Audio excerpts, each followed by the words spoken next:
It's 7:48. It's time to welcome G. Scott from the G and Ursula Show on Seattle's Morning News. Do you like dad jokes, G?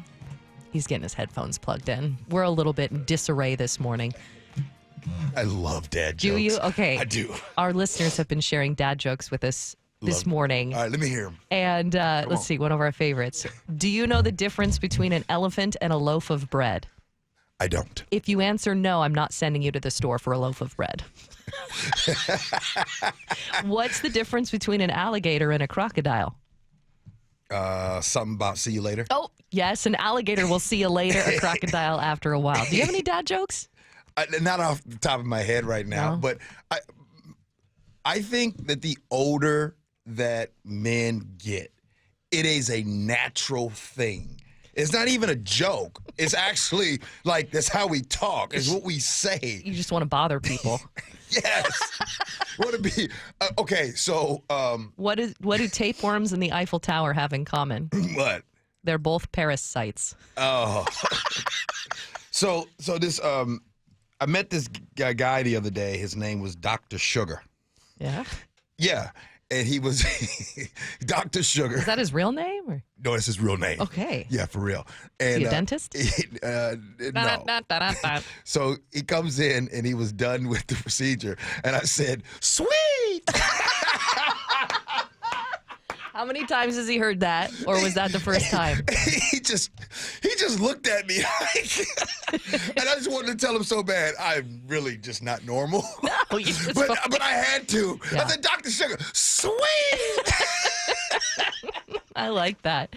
Well, we're supposed to be talking about something completely different than dad jokes, but I just wanted to put a smile on your face this morning. It worked. And I know how much you guys love your G and Ursula listeners. I know we have a lot of crossover, but this is when the text line is at its best. Okay, When come we on. can share in a laugh and have some fun. Oh, no doubt. So No thank you doubt. guys. 888-973-5476. So Seattle is the worst city in the United States for What we terrible about now? What we do now? not cleaning up or doggy dookie. Oh, a lot of y'all not cleaning up your poop. Yeah. But, you know, I was surprised by that. I would have thought that that we would be the best here, right? Because we have such a high per capita. Because every time dogs. whenever I see people doing the right thing. Like most of the time I see little Lois, little Gretchen walking around with the little bags.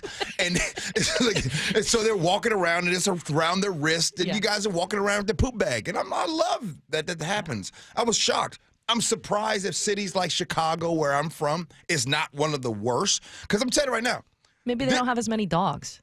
they must don't. I know they ain't got no bags. Yeah. I'm not used to seeing folks with bags. What are you talking about? Chicago doesn't have bags? Nah, just leave it right there. It's good for the grass. We have a serial pooper in my Edmonds community. Whenever I go to pick up my daughter at school, I'd say 7 times out of 10, there's a fresh one right there. To the point where the neighbors who own that property on the other side of the fence have put up a little sign with a roll of baggies that says, please click. They are even providing the poop bags, and somebody still leaves it there. Oh, Yeah.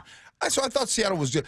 So it's being said, according to the article, if I remember right, that Tucson, Arizona, Yes. are the best I believe that. when it comes to dogs. Because I believe Arizona has a higher older population, and I think that there's more respect there. There's more expectation. Also, Yeah.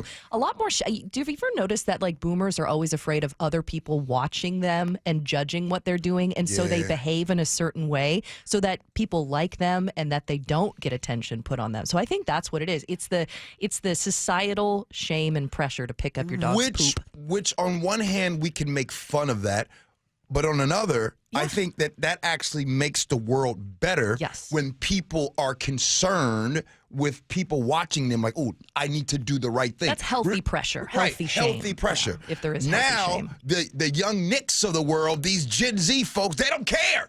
No. They don't care anything. They have no respect for these adults and generations and authority. You're sounding old now. I'll tell you this much, though.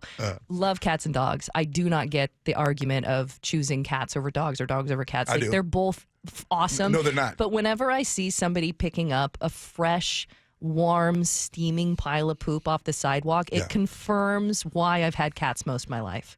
I didn't know you was a cat lover like me. Yeah, I'm a cat. We talked about this. When I found out you had cats, I was like, you're my people. I got cats. Yeah. Cats make they're clean. They mind their business. Yeah. You right? can leave them for a couple days with a bowl of food. They're fine. No doubt about it. Yeah. You ever got that friend that's like, oh, I got to get going. I got to get home to Oscar. Gotta let them out. Gotta let them out. Gotta pay somebody $50 an hour to let them out. Right, Yeah. or I gotta give the neighborhood kid. The neighborhood kids don't come over there for $10 no more. Right. You're paying $100 while you're gone out of town to get all that done. So Seattle, pick up your poop. All right. Bottom line, right? Is that what it is? Especially when it's steaming. Yeah, though it's true though. You think about feeling that. Ugh, I don't like it. Cats clean up after themselves.